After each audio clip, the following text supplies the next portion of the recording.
Yeah, on Veterans Day, there's a lot of ways you can say thank you for your service. But here in Cherryville, well, these pictures speak louder than words.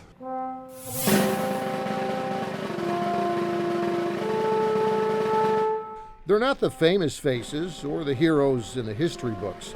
These are the everyday heroes, Cherryville's hometown heroes. That's right. Yeah. He was my hero. They did a super job with it. Jerry Thornburg and her daughter stop on Main Street, where C.V. Thornburg's picture proudly hangs, just a grinning kid in his Navy uniform back then. Makes me feel good because I know he's up there smiling down, because everybody that comes through Cherryville is seeing his picture, and he loved that. That was made him happy. He would take our visitors to the sunroom to show them his Navy picture, and also the picture of his ship, because he was so proud of it.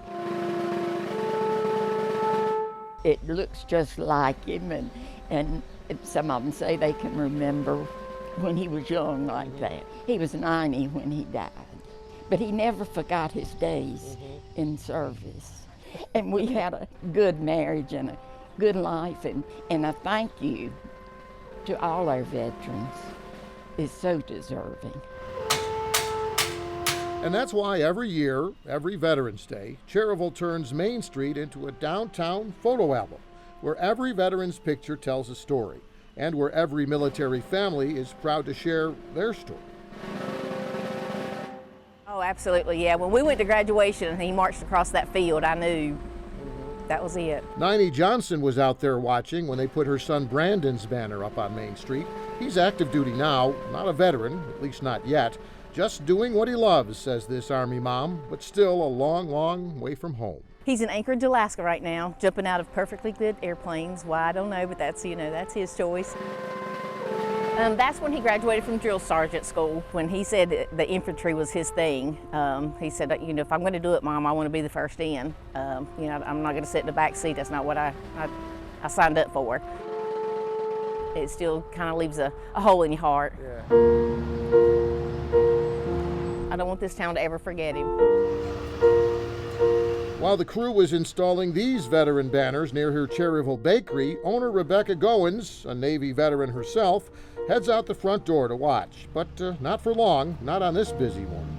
It is. It's an orange and cream cheese brownie. Serving up sweets at the front counter before heading back to the always chaotic kitchen. Every Monday we start from scratch. We get the ovens geared up and the smells start wafting in the streets, 6 to 8 hours straight, 5 days a week. And that's what we do. So it's a lot of baking. There are things out of our grandma's, cookbooks or things that we found that it's the old school way of doing stuff. You won't ever see any cake mixes or, instant this or, just bowl to bake, anything like that. This is my happy spot, behind the scenes. But for Rebecca, baking isn't just a hobby or just a successful business.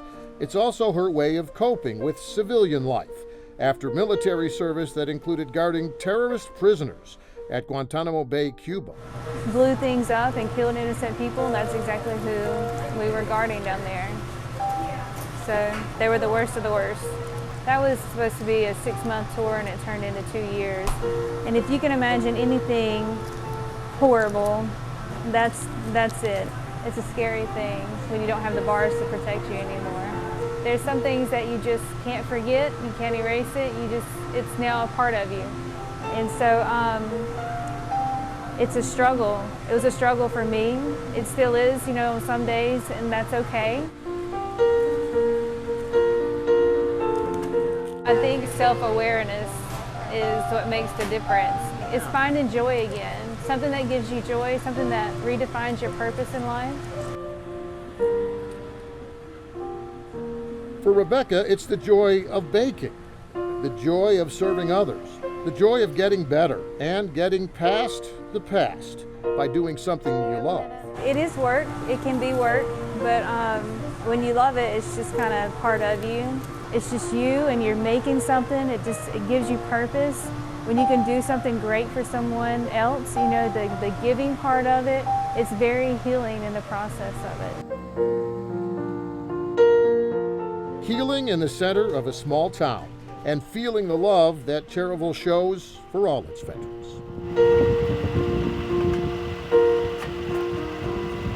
Yeah, right now Cherryville has 21 of these poles and 40 photos on Main Street in downtown, but by next year they're hoping to double that number so they can honor even more veterans, even more service members on Veterans Day. We hope you enjoyed the story. If you don't want to miss any more great stories about the Charlotte region, please subscribe to our YouTube channel.